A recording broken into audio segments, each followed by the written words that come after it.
Welcome once again to the program Transforming Lives One at a Time. So happy you've chosen to join us for today's program. I am your host, Deanne, and of course on this program we seek to find solutions to real problems that we face here in society. Today's program, very interesting, I promise you. And on today's program, we'll be speaking about that drive to succeed. My guest today is Daughter of the Soil, born right here in beautiful Tobago East, Delaford to be precise, and later she migrated to the United Kingdom. Apostle Amryl Reuben is an apostolic leader of Speak Life Ministries alongside her husband, Prophet Joel Reuben. She's an educator who specializes in special needs education in schools and focuses on leadership, excellence, and service as a trainer and life coach. She's also a co-author, entrepreneur and family magistrate in the United Kingdom. She wears so many hats, but here today she is Magistrate Amryl Reuben, or should I say your worship. Welcome to the program and welcome home to beautiful Tobago. Glad to have you. Thank you so much, Diane. It's a pleasure to be here, and thank you for inviting me. Yes. Well, I know, first of all, that your Speak Live team is currently in Tobago hosting a couple of meetings. How has that been going? I prefer to take the words of one of our guests, one of our participants actually, and they said it was awesome. We had a leadership program on Saturday, a Kingdom Leadership Summit, and we were so blessed to have 24 ministries. Wow. 24 ministries uniting under one roof. Yes. It was awesome. That's indeed. amazing. That's amazing. Well, tell us a bit about your early years growing up in Tobago, and what was your experience like coming from humble beginnings? And humble indeed it was. I always believe that we never forget where we come from. That's key. And I grew up in Delaford, in the country. Yes. And I'm proud to say that. My growing up years were wonderful years, were outdoors years. Nowadays the young people don't know what that is like very True. much. But I was able to be outside a lot. Family has always been key, and it was. I had lots of aunties and uncles around. I grew up actually with my grandparents for the most part of my childhood. Okay. And so I would always talk about my grandfather in particular. I loved both my grandmother and grandfather, Yes. but my grandfather, I was just spoiled. But he really saw something in me that he spoke life into me from an early age. Even though he wasn't what we would call saved, he nurtured me. My grandmother nurtured me. My uncles and aunties nurtured me, and those humble beginnings were very pivotal for us. So Right. that was great. And from early, I also loved learning, and so I had those opportunities available. Wonderful. So now, a magistrate. When did you know that you wanted to get into the field you're currently in, and what propelled you in the direction of becoming a magistrate? Well, I'm in the legal system, but in England it's kind of different here. It's not in a conventional sense. Growing up, I moved, as children do, from wanting to be a gynecologist to an ambassador, and then after that I always wanted to be a lawyer, always wanted to be, but I never did become one. I went to Bishop's High School, Tobago, and I had the opportunity to obtain an open scholarship from the University of the West Indies, and I could have studied anything I wanted to study. However, friends' advice and the glamour of tourism, that's what I studied. Okay. I eventually worked in that field for a little bit, and then migrated to the UK, after which I went into teaching, and I've been teaching in the UK for over this year is 23 years. Then my daughter actually wanted to study law, and to study law you had to be going into the courts and to get an understanding of what the system was like. So I said, let me come with you. So I took her, I was taking her to the law courts. And then there was a prophetic word over my life to say that you would have governmental influence. So I said, I might as well just apply to be a magistrate. And this is what she said, my daughter. She said, Mom, the magistrates in England are white, mainly, over 50, and male. That's the criteria almost. That's what you see generally. Right. And I said, well, I'm black, female, yes, under 50, but I have a God. Right. And I applied in 2023, March. And so many things happened in that year. I said, well, I'll just see how it goes. And it was an absolutely rigorous process. But in the end, in December of 2023, I was given my instrument of appointment by King Charles. Oh my. So that was... Well, congratulations to you. And you know, many times we look at persons who have accomplished much with great admiration, and rightly so. And again, congratulations on all that you have accomplished thus far. And most times we actually see the end result. Yes. The success story, but there is always a story behind that success story. Yeah. We don't see the many times you felt like giving up, when you felt like throwing in the proverbial towel. So let's talk about some of the challenges you had as you pursued your goals and some of the strategies you used to overcome them. Okay. One of them actually was financial. Growing up again, you know, one of the things we say to our children is that having that platform, some of us had to start from scratch, so to speak. So there was that issue. When I look back, I consider, had I not gotten that scholarship, where would I be today? Had I not gotten this, where would I be today? So it's a series of events that only God could orchestrate that took me through a process that brought me to where I am today. But not only a series of events, a set of people who were placed in my life and who have been strategically positioned to help me to where I am today. So in terms of strategy, I definitely say, of course, God, but also people.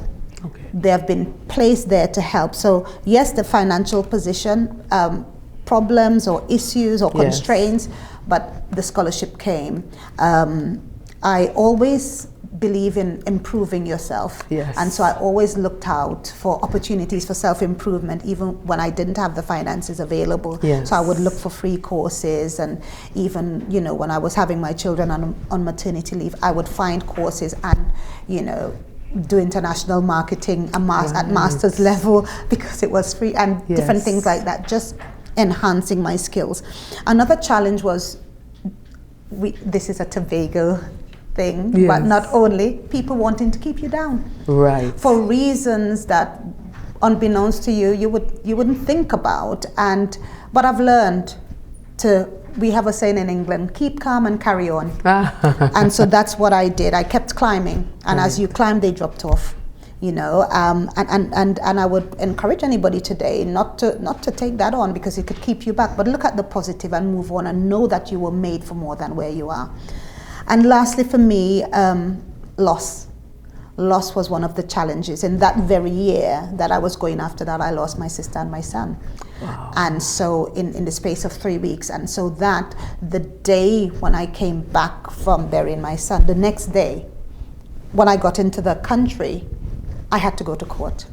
Because I had the final interview for the magistracy the following day. I said nothing. Up to now, they don't know that those things happen, because what?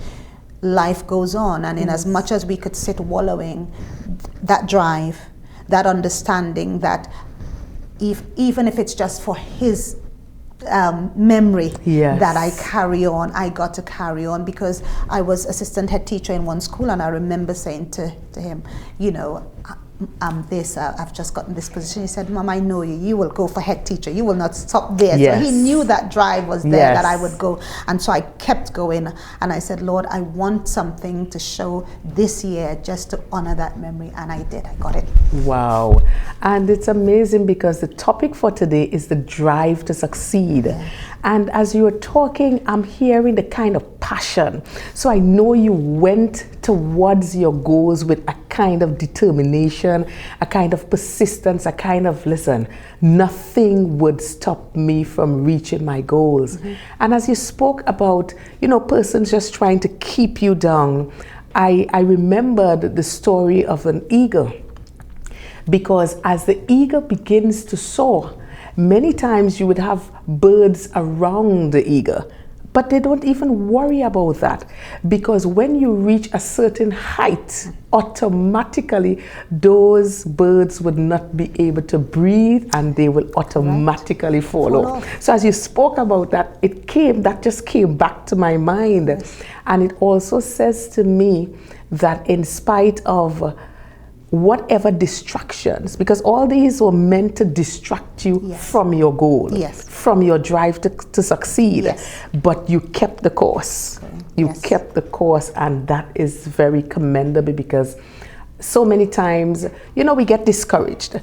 Sometimes persons who are around us that we think they would be there to cheer us on and to help motivate us, and many times we get disappointed. Yes. And there are a lot of persons that are disappointed. Even now we are doing this program, and they are facing that kind of disappointment because someone probably spoke a negative word over them and said, well, what you're going for there, nobody else in our family never accomplished that. What are you trying to play? What are you trying to do? Mm-hmm. So yeah. At this, it's just amazing how persons could come into your life, persons that you think are there to spur you on, that can also be a distraction. Yes. So that is very, very important.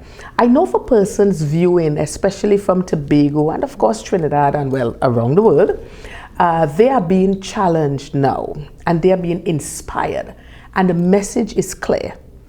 It doesn't matter the geographical location you come from. It doesn't matter where. You can succeed. Correct. You can excel from wherever you originate. Just weighing on that. I want to not only speak about myself, but at this juncture to also include my husband, because, he would always say, this boy from Mova. Yes. And, and everybody knows, the reputation of Mova, but not just the reputation. He had the lived experience of growing up on the streets. Well, not living on the streets, but, people who you'd hang out with and yes. see them. He said even on his exam day, he would have seen somebody shot on the ground when he came home. And he didn't get any subjects. He made wrong decisions, went with wrong people, friends, but his mother believed in him and she sent him back to school. Wow. And today he has his master's, yes. he runs his business, he's a director, he's an apostle, he's being all who God called him to yes. be, would have traveled and is ministering powerfully across the nations. And in my own life, it's a very similar story, coming from Delaford, walking. I showed my children recently where I would walk to school. They yes. can't even fathom walking to school. Yeah. I would walk to school, did my common entrance, went to bishops, and the story continued. But at each juncture, one of the things that kept me moving, it had nothing to do with external forces, because if you worry about that or if you focus on that, you don't go on, because everything it's changing in the world today. Right. Everything is so contra positivity and yes. contra your goals, etc. Your drive has to come from within, and that's where my motivation. I always said to my husband, I said, you can't spur me on. If we're jogging and he would say, come on. I say, I gotta have it in me. Of course. and that's how I live my life. I have to be motivated internally, yes. so that whatever happens, I keep going. Right. I don't shift. I yes. don't blink. My focus is absolutely like the eagle. Yes. And having that internal self-talk. Right. Yes. That's absolutely important. So for me, that drive for success is about purpose. It's about purpose and the mindset that you have that says, I will achieve my goal regardless. Right. And relentlessly going Yes. after that, not shifting. Things will come up in all our lives. Right. Everyone will have a down day. Everyone will have something that pulls them back. Life happens. But at the end of the day, what do we do when all the odds are stacked up against us and that goal is still there? We go after it. Yes. We go after it. We don't bend, we don't bow. And that's what fuels you. Nobody else could do it for us. Correct. So that encouragement and environment is big, but yet even in the midst of that, some people have come out of ashes. Yes. And they've still made it. And that's what I would say. Come out, push through the ashes. Yes. Because whatever it is, there is that goal and you can make it. Of course. I did. Yes, definitely. And I'm thinking in terms of, sometimes, as you even indicated, your husband growing up in Mova, and many times you would hear certain places and you would think, wow, can any good come out of these places? But as you rightfully indicated, it's about your mindset. Yes. It's about your mentality, because you can be in a certain geographical location and all the odds are against you, but you have a mind, I am going to make it. Yes. I am going to make a difference. And you spoke about the self-talks. Because you have got to speak to yourself. Yes. And say, listen, I know that it doesn't look good, me coming from this place or this village or this organization. But in spite of, I am determined that nothing is going to stop me from reaching my goal. Yes. And that is what we have to do as a society, as individuals. Yes. We have got to be relentless. As we pursue our goals, as we go after our dreams, because at the end of the day, it is our lives and we have to take responsibility. Correct. For our lives and our actions. Give our viewers a little insight on what the journey has been like for you in this field. Real talk. Sometimes we like to, Yes. Real talk. Real talk. It's not a Judge Judy Right. type of it's not a Judge Judy type of experience. The first thing people say, so do you wear the wig? Yes. And do you have on black clothes? I said, no, you just go in business attire. Right. And so sorry to disappoint anyone who might be, yes. Then the wig. Yeah, but it was nothing, it is nothing like that. And actually for me, it was quite an eye-opener. Because although obviously part of the training is that you had to go in and sit in courts after, I would have done that with my daughter who is studying law at the moment. Wow. Yeah, she got in. Yes. But I had to go in there and observe before I became, I was appointed. The hardest part was actually getting in. Okay.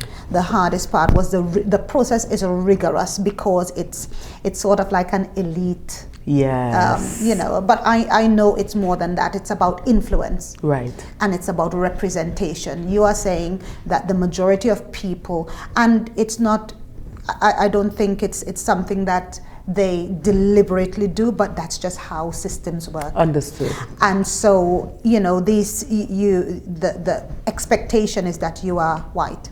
The expectation is that you are male. Yes. The expectation is that you are over 50. And to break that, and to break through those barriers and get in there and be able to represent the people who are not white, right. not over 50, do you understand? And to have a voice, yes. That's key for me.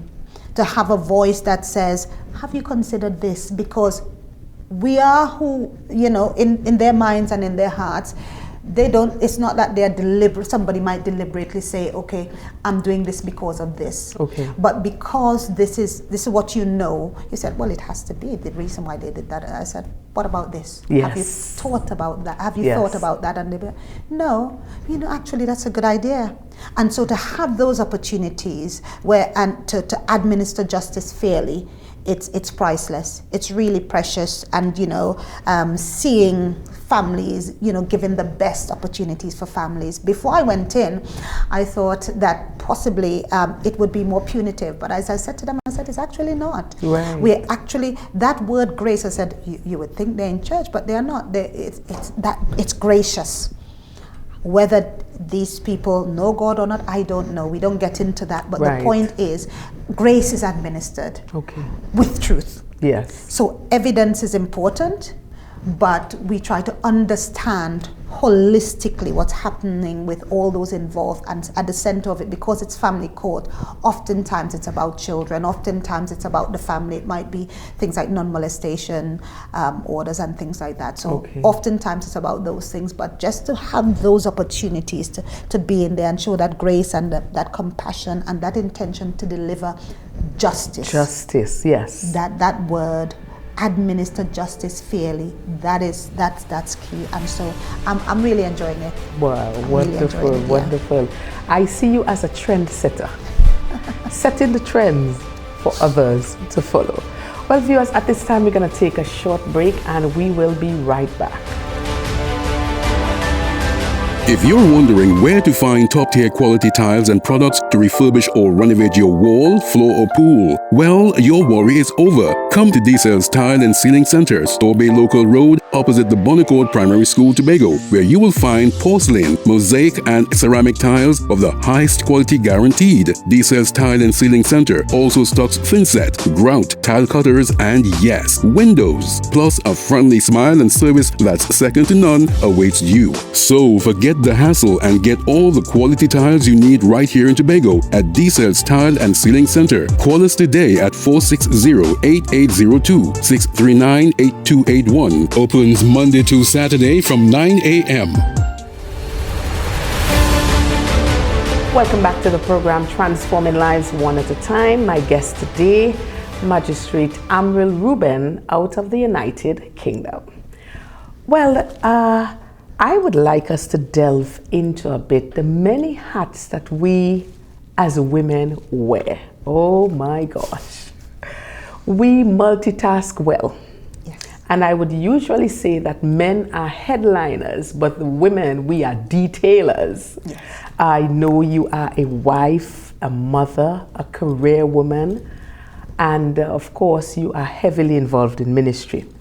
So just how do you create that crucial balance in your life so that you do not become overwhelmed and burnt out? Again, I like using the word purpose. Okay.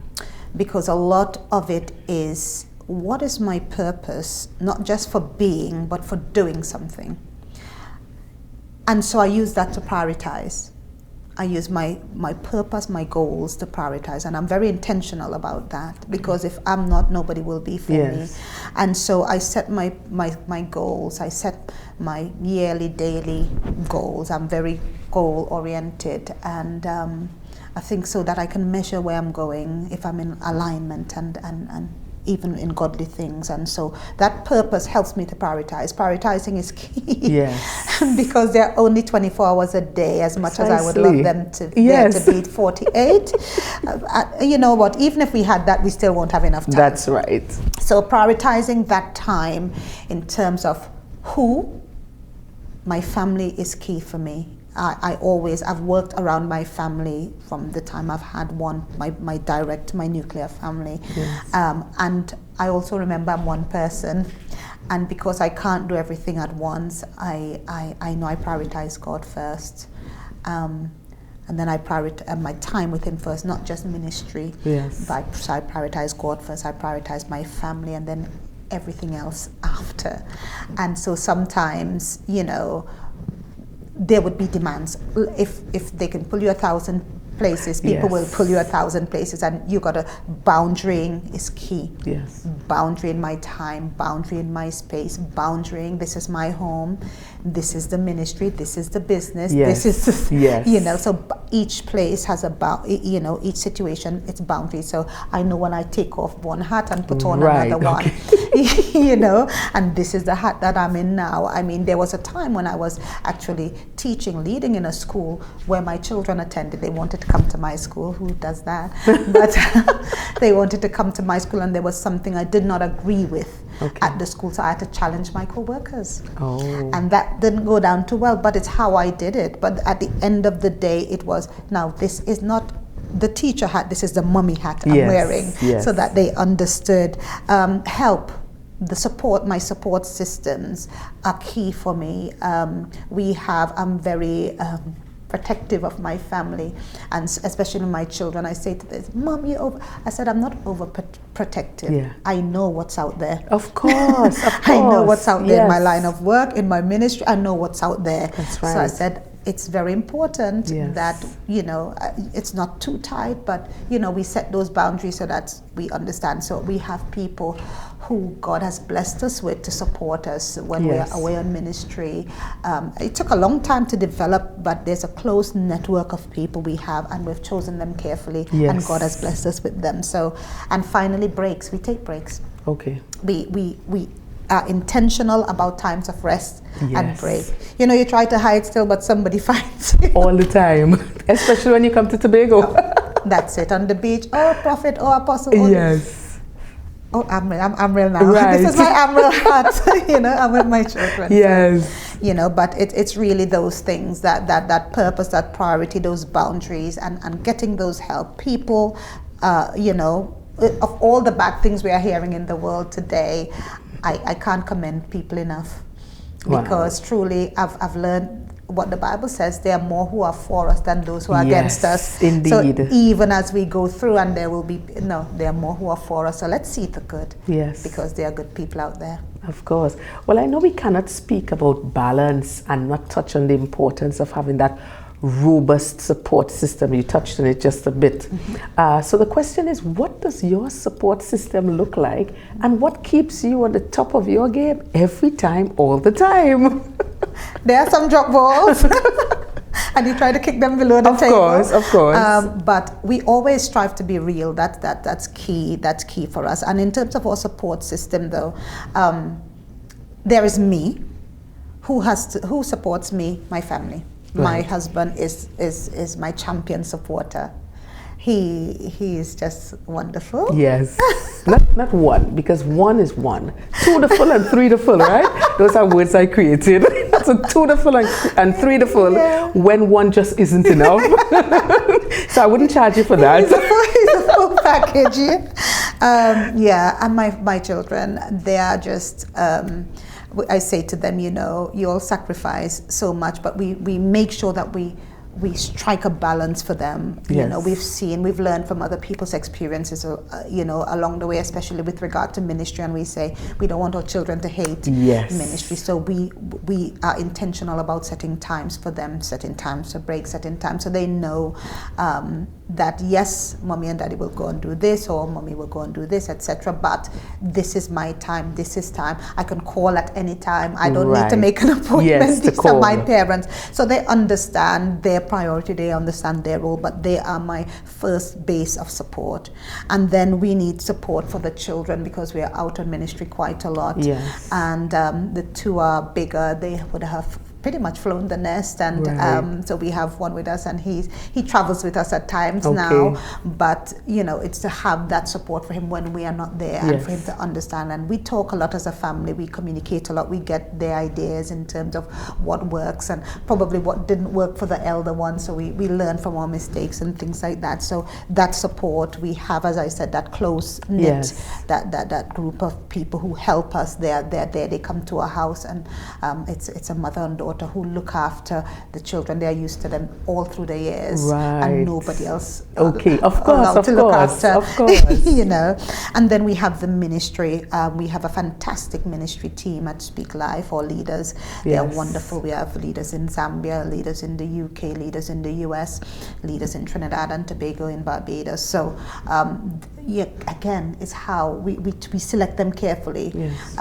Even more rigorous than any interview process, course. but we allow the Lord to guide us by His Spirit, and also their character. Yes. So and we've grown. Those who weren't our friends before have become very close to us. So Yes. we've built a trusted circle around us, and they have been invaluable. Their support has been invaluable. And then we have other things like the business, the magistracy, all the other things that we do as a family. They just throw in their support, and the wider church. Yes. The wider local church. When we went through our losses, we felt their support. Yes. God has been gracious. His grace was sufficient and continues to be.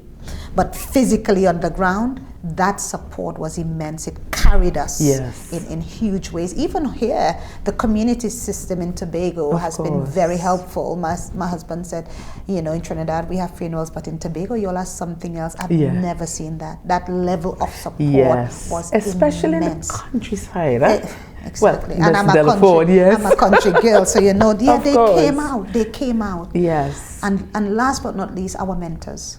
Our mentors, they are key for us. We have Pastor Ann in Tobago. Yes. We have Bishop Arthur in Trinidad, and we are developing a new relationship. I'm not at liberty to speak about that yet, but we have mentor in the UK because we believe in accountability. Right. And so in as much as they are mentoring us, they support, they give us advice, they help us to navigate to places where we want to go, where they would have been before. Right. So we don't necessarily make the wrong turn or make those mistakes, because I believe in wisdom. Of course. I don't need to reinvent the wheel or go down the wrong path if somebody can advise me. So those are the things that and the people who have helped us and are continuing to help us as we go forward. Yes.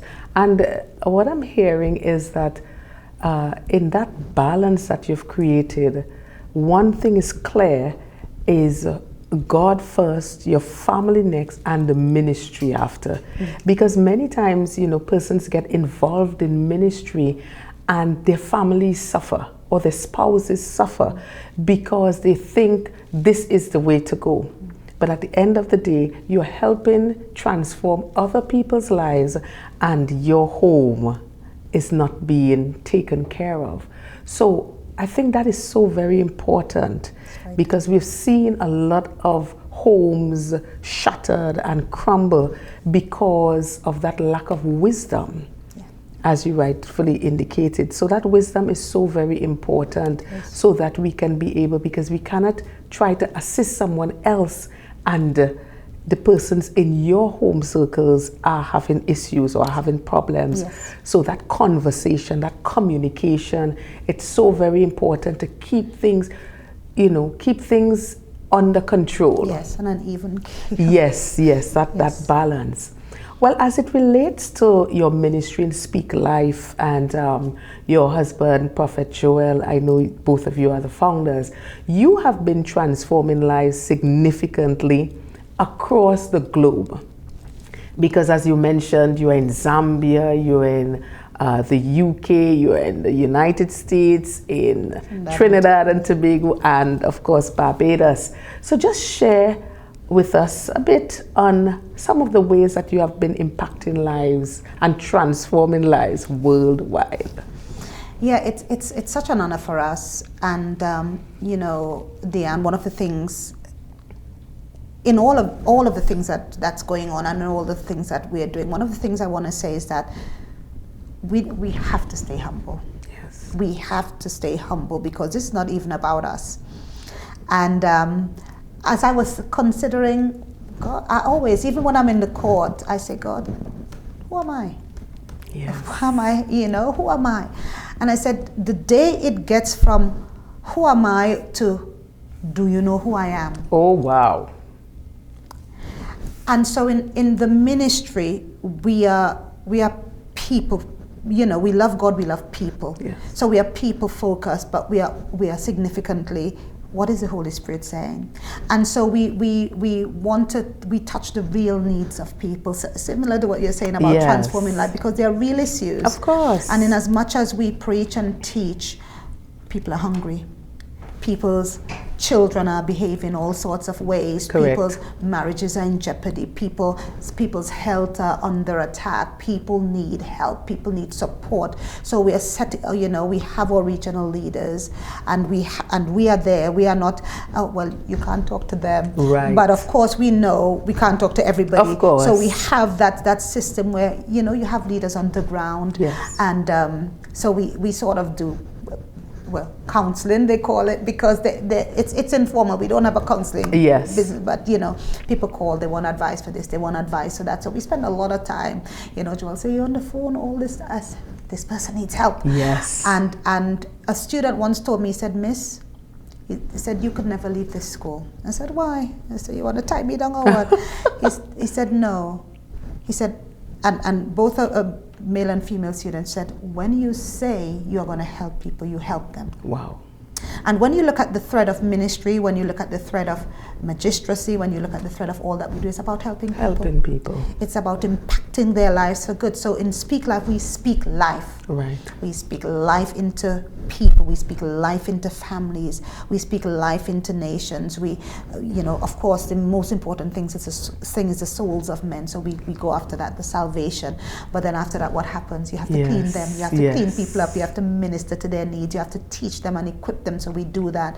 Right now, we are focusing on, yes, equipping leaders, but we reach out. We with people. We always say, if you don't have food, we believe in people keeping their dignity. Yes. So we say, come to us. Let one of the leaders know, and we'll make provision available. It's not that we have big sponsors, of course, but out of the little that we have, we share. Yes. So we give. We have dedicated outreach sessions where, like Christmas time, or we encourage our teams to do it in their local area as often as possible. It might be each family just blessing another family regularly, yes, because they could see that they come into church without shoes, right, or they come into church with rags up clothes, and yes, they said, okay, I could adopt this family and help them. So it doesn't have to always be the big shouting from the rooftop. So we've been doing that. We've gone into schools once. We want to make that a bigger thing in this year, going into schools and impacting schools, speaking yes, life in the students, yes, because we know what's happening out there. So we need to get in there more. So that's an area where we're looking to go. We're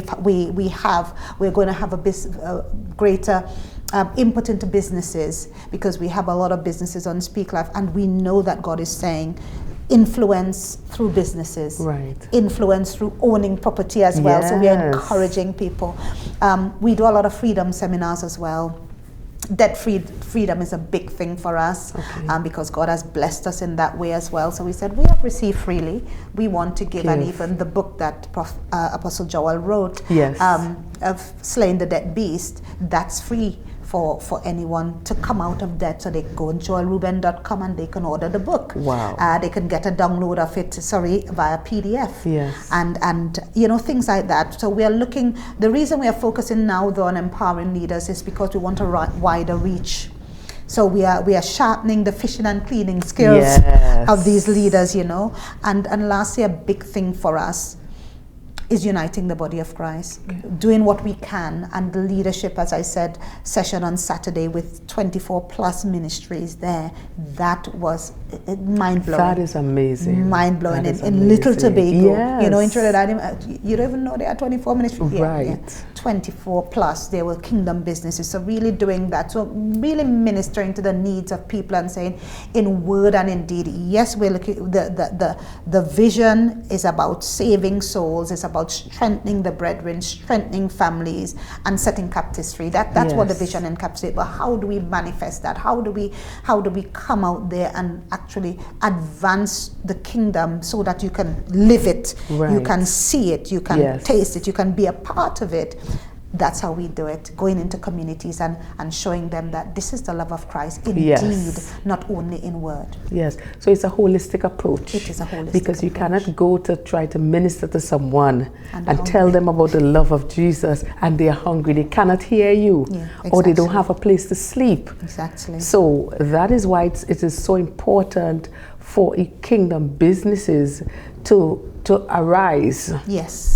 And see and recognize that this is not just for you to make a profit. No. This is for you to invest into people's lives. Yes. Because we are all about people.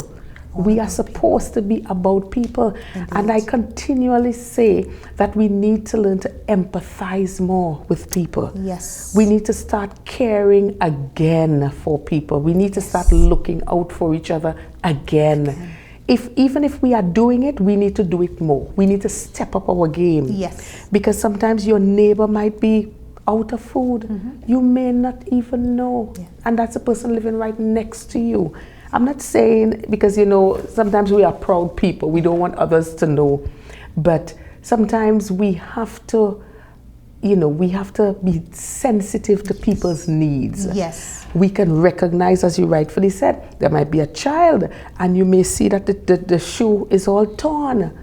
You can do it in a proper manner. You're not looking for a photo up, but you could talk secretly to the parent and say, I realize such and such. What size is a you understand? And just do that. Yes. You don't have to do it for somebody else to see. Yes. But just doing that, and even in that, you are actually transforming a life one at a time. So we have to do it as individuals and of course collectively. So I want to congratulate you on Speak Life and of course Prophet Reuben in terms of what you are doing and the lives that you are impacting, and you are actually living out this program, transforming lives one at a time. Well, at this time we are going to take another short break and we will be right back. Stay with us. If you're wondering where to find top-tier quality tiles and products to refurbish or renovate your wall, floor or pool, well, your worry is over. Come to D-Cells Tile and Ceiling Center, Store Bay Local Road, opposite the Bonnecourt Primary School, Tobago, where you will find porcelain, mosaic and ceramic tiles of the highest quality guaranteed. D-Cells Tile and Ceiling Center also stocks thinset, grout, tile cutters and yes, windows. Plus a friendly smile and service that's second to none awaits you. So forget the hassle and get all the quality tiles you need right here in Tobago at D-Cells Tile and Ceiling Center. Call us today at 460-8802, 639-8281. Opens Monday to Saturday from 9 a.m. Welcome back to the program, friends. The conversation, I tell you, it's going very, very interesting, and I'm seeing my time is running away quickly, and I'm not very happy about that. All right, so Magistrate, I would like to touch on our older women, teaching our younger women how to be successful in life as it relates to taking care of their homes, their families, and the likes, and creating that proper balance. I would say I'm part of the younger women. Of course. But I'm in one of the in-between generations now, where I'm a firm believer in that. I'm a firm believer in experiential wisdom. The older woman ought to teach the younger woman. So the experiences that I have had, sharing that with, those in the next, in the 20s and their 30s and even in their teenage years, to help them to see what life could be like if you take this path, or what it could be like if you take another path.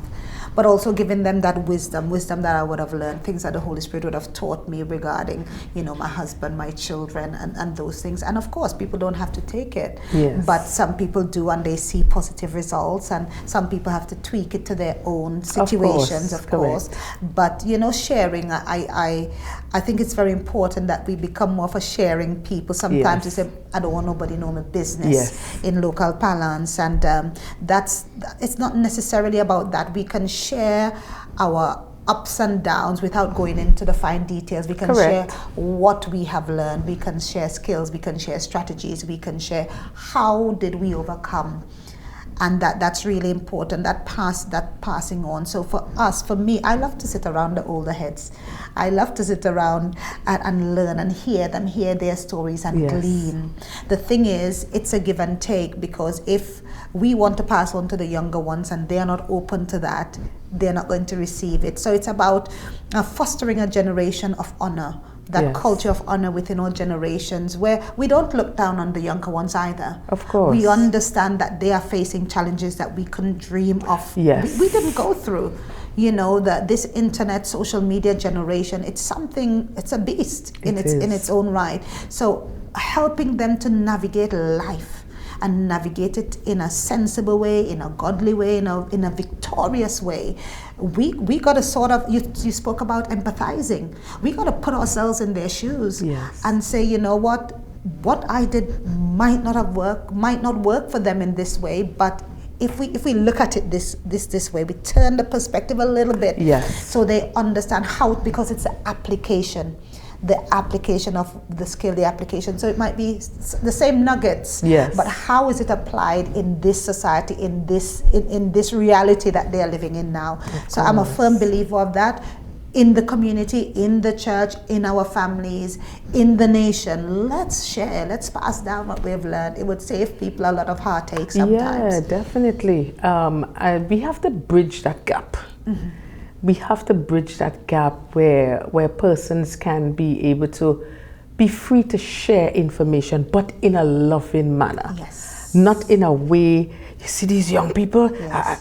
you know, Not in a that condemnatory. no, because many of our young people, the younger generation, they want to reach out to the older generation, but sometimes they're like, these young people, I can't fight up with them. We have to fight up.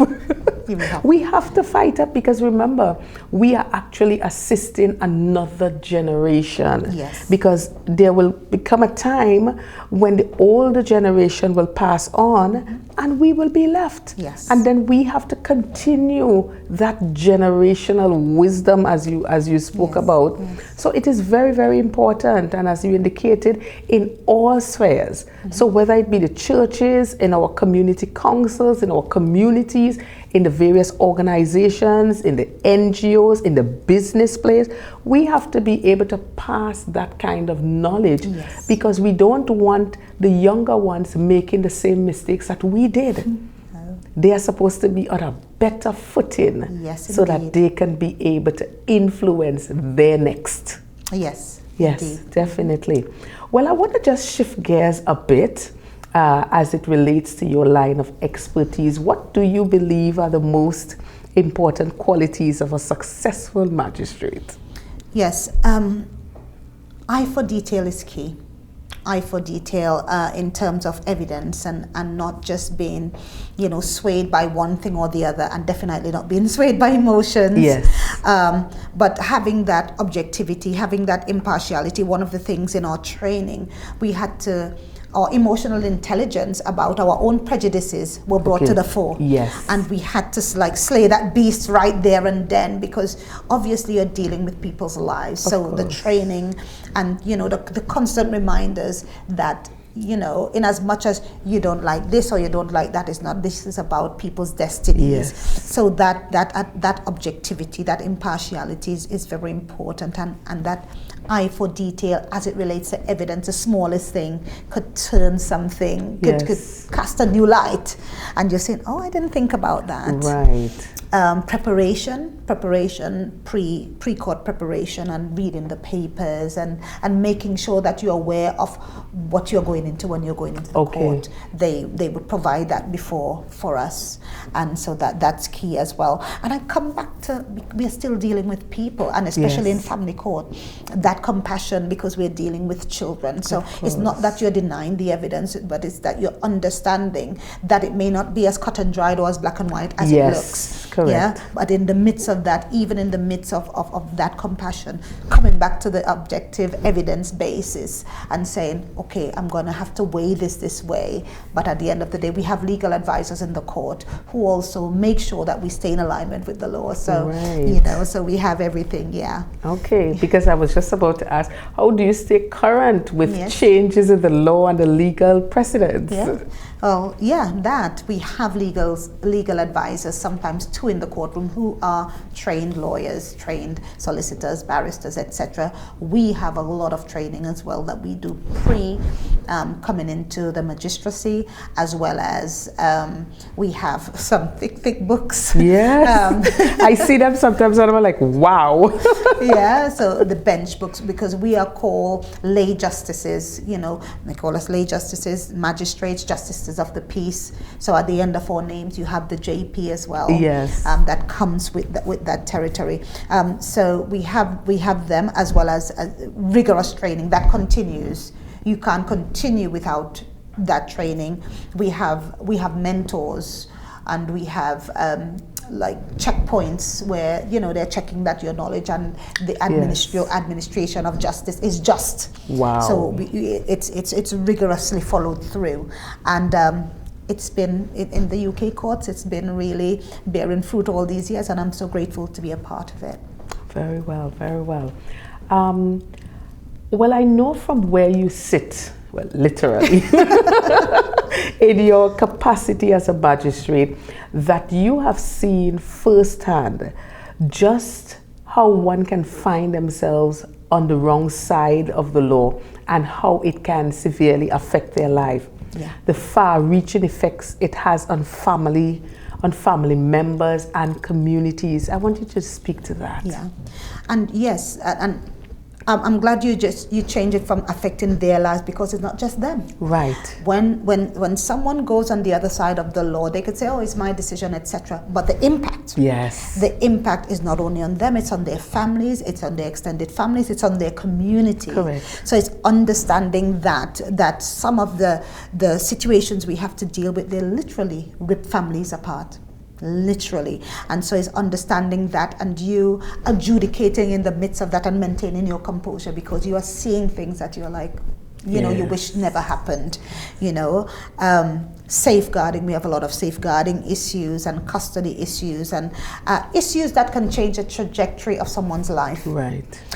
Issues that can affect decisions that we make going forward for children, for where they live, etc. They have, some of them have to change schools. Wow. Some of them have to, they change friends, their whole trajectory. But not just the children, the parents, and there are other issues that come up, as I said, like non-molestation. So domestic violence issues that come up also come into our court, right. and making sure that, again, that is administered fairly. So getting on the wrong side of the law, it's normally for parents who they fight like cat and dog and forget that at the heart of that they are children.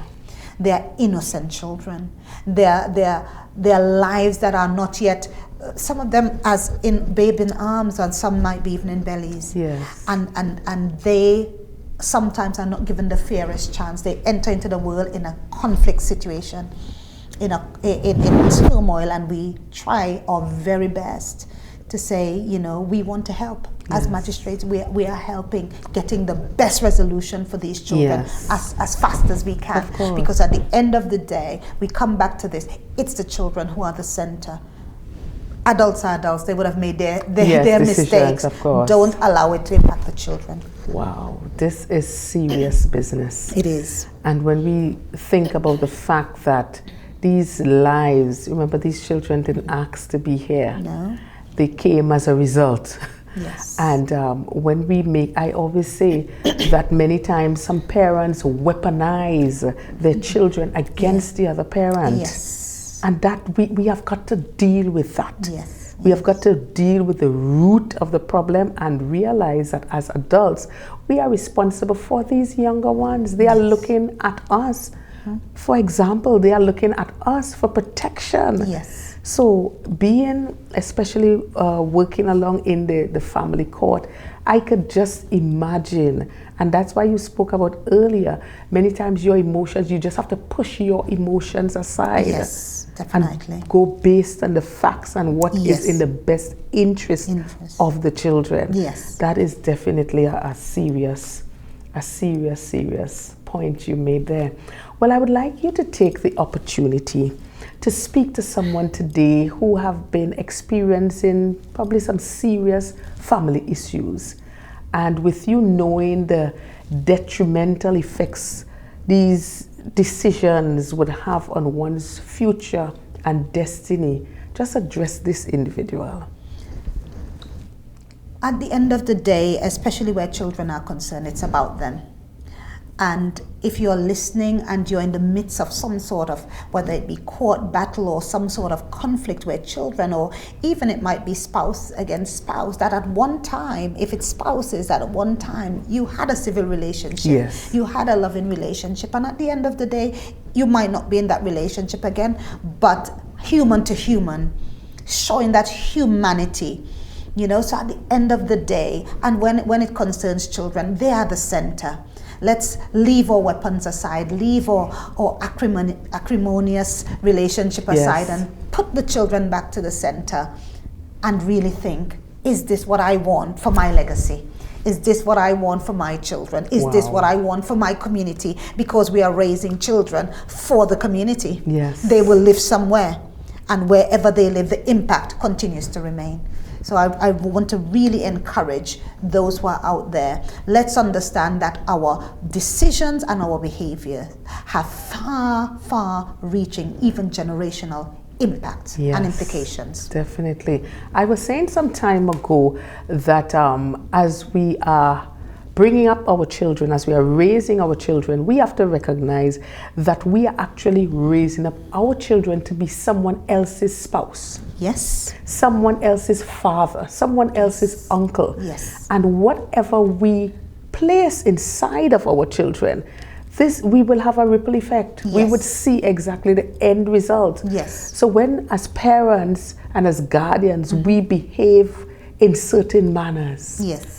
As I saw just recently, I was at a school and a very irate parent came in, and they had to threaten to call the police. Oh, wow. Because he was so disruptive, he was so angry, he was so, listen, and I am saying his children are right there. Wow. And they are looking at that kind of behavior. And then I asked a teacher a question. I said, listen, no, I made a comment. I said, you see, and we wonder why our children are behaving like this. Now, he comes into the school very aggressive, the security cannot even speak to him. Wow. And he is behaving in this manner, so disrespectful that they had to threaten to call the police. Wow. And your children are there looking on. What are you saying as a parent? What are you teaching your child? That this is the way I should handle conflicts. This is the way I should just run into the school and I'm saying that we have to think again. We have to think again, definitely. Well, it's about time we're going to start wrapping up the program. We just have a couple more minutes, my director is saying. So finally, Magistrate, I would like you to just speak to someone who may be at a crossroad in their life at this time. They're just not sure what move to make, what step to take. A word of encouragement to that individual. And you can speak into the camera. Yes. Long ago when we were crossing the streets, there was a saying, stop, look, and listen.